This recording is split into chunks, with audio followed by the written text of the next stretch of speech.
when raising us up, my mom set him up. So in case you are watching this video, if you're a woman, please skip this video. This video is not for you. This video is for men and men in waiting and fathers in waiting. So if you are a woman, please kindly skip this video. This video is not for you.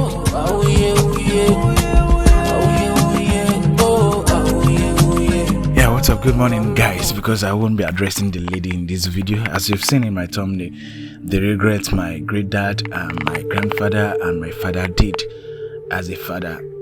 So this video is particularly for fathers to be, husbands, uncles, just men generally.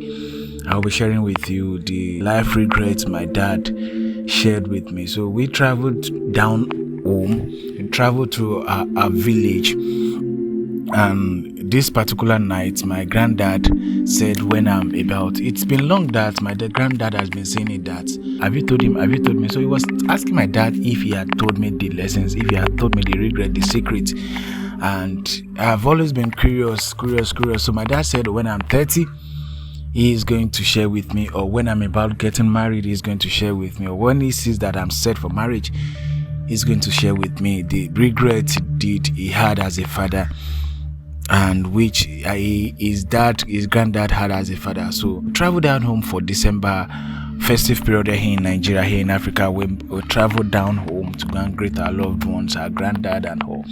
So this particular night, they asked women to excuse themselves out.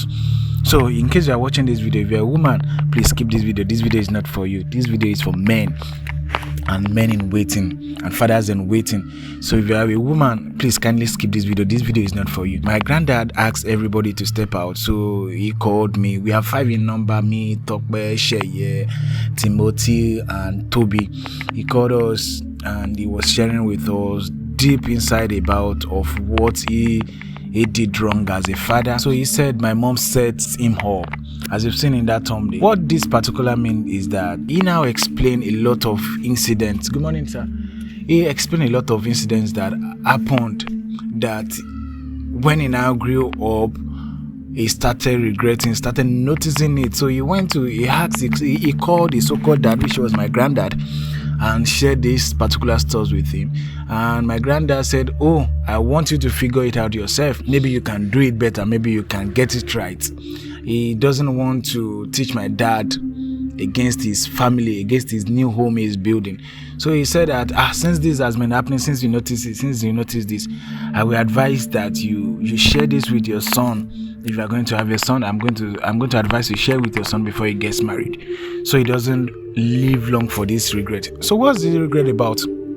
He said, do you know that your mom, when raising us up, my mom set him up. Deliberately, it's not like a setup, but he made mention of this scenario, this incident that always happened, that if I offend my mom, or if anything happens at home, that my mom should scold us and rebuke us. He will wait till my dad comes back and tell my dad that, do you know that this particular boy, this boy of yours, did so, out of the fatherly, the man in my dad. He will wake us up at late nights and flog us up because my mom reports us to him.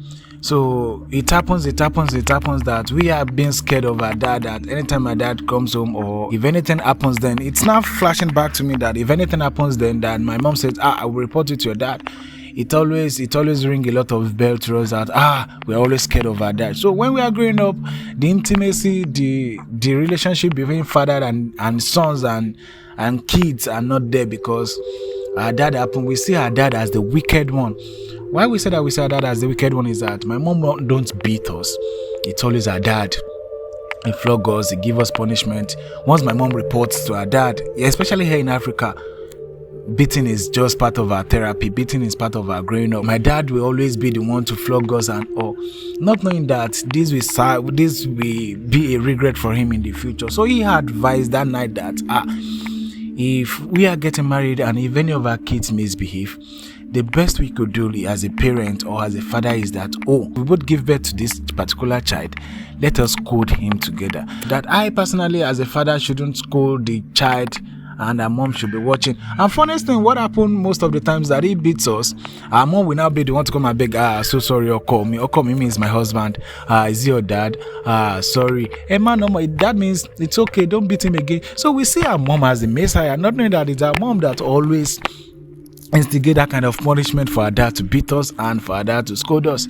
At times our dad will say that we are not going to eat for the breakfast that's till night. So a lot of punishment for African kids when we are growing up. If they are not beating you, they deny you won't eat a breakfast, or at times you might not eat throughout the whole day because that's the punishment. So once the dad give that directive, we see our dads as a wicked father. We see our dad as so when we are growing up, we clinch more to our mother than our dad. So when our dad now sees that we move closer to our mom than our dad, and he has raised that as jokingly but the fear that he created in us when we are growing up can't let us move close to him because we see him as a wicked father. So my granddad and my father said, when we are getting married, or when God bless us with kids, if any of them did something wrong, that I and my family and my wife should call the particular child in order, or call the children in order, and scold them together. That you shouldn't give the scolding responsibility to the father, all because that is the man in the house. That will definitely ruin your relationship with your kid when growing up. That if anything happens, let the child beat 2 strokes, you as a father beat 5 strokes.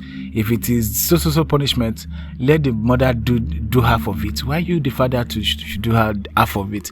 With this, the particular child will know that, this is my parents scolding me, and not that this is my father scolding me. Because the funniest part that where the setting up part is that he will say that, daddy, it's okay, please don't beat the child again, it's okay, don't beat him again. I will be seeing him, I will be shouting, mommy, please help us break that. Not knowing that mom happens to be the one that reported our cases to our dad. So most of the times, I didn't say hi to my camera. Come and say hi to my camera. Hi. Hi. All right, now. Where are you going to? So, in the nutshell, if you're going to discipline your child, let the mom be there too. If the woman can't take the discipline, maybe she's too soft to discipline, let her sit beside you while you scold that particular child. Don't just give the responsibility of scolding to the father alone. Both the mother and the father, both your wife and you, should scold the child. I just hope I passed the message. This is 1 out of 10 lessons we learned from our dad and my great dad. The regret they had, because when we are about moving close to them, we say that let mommy come and take care of the baby. We call it omugo, because we see our father as our dad as someone who don't have our times and all. Whereas that man always go outside to go get something for us to eat, what we will technically as our school fees. So we see our dad as someone who was not there. So most of the times, I see our dad as the wicked one, not knowing that it's our mom that always report us, so as to be the angel in the house. I'm not saying, good morning, mama. Yes, ma. I'm not saying that so as to be the angel in the house, but later in the life, my dad said that this looked more like a setup, that how he wish history can flash back, memories can be back, or events can be back, that he can and correct his part, that not everything is coding, and where the coding part comes in, him and his wife should have done that, not leaving the responsibility of scolding to him alone. I don't know if you get my particular point, but I'll be sharing more as year goes by, as I grew up to the stage of women sharing another tips on what my dad or what my granddad told me that night, because that night was a long night that we had to sleep around. We slept around at 2 a.m. in the morning, because we started after 10 o'clock. We start sharing. My dad shared his own part. My granddad too shared his own part. That changed my mentality that, if my baby offends me or if my child offends me, I won't scold him alone. We will scold him collectively. I just hope you learned a good lesson from my granddad and my dad. See you guys in my next episode of the regret my mom or my dad did. Thank you. And if you haven't subscribed, this is Africa. Subscribe to this channel while you journey with me through Africa. My community is big and large for you to see.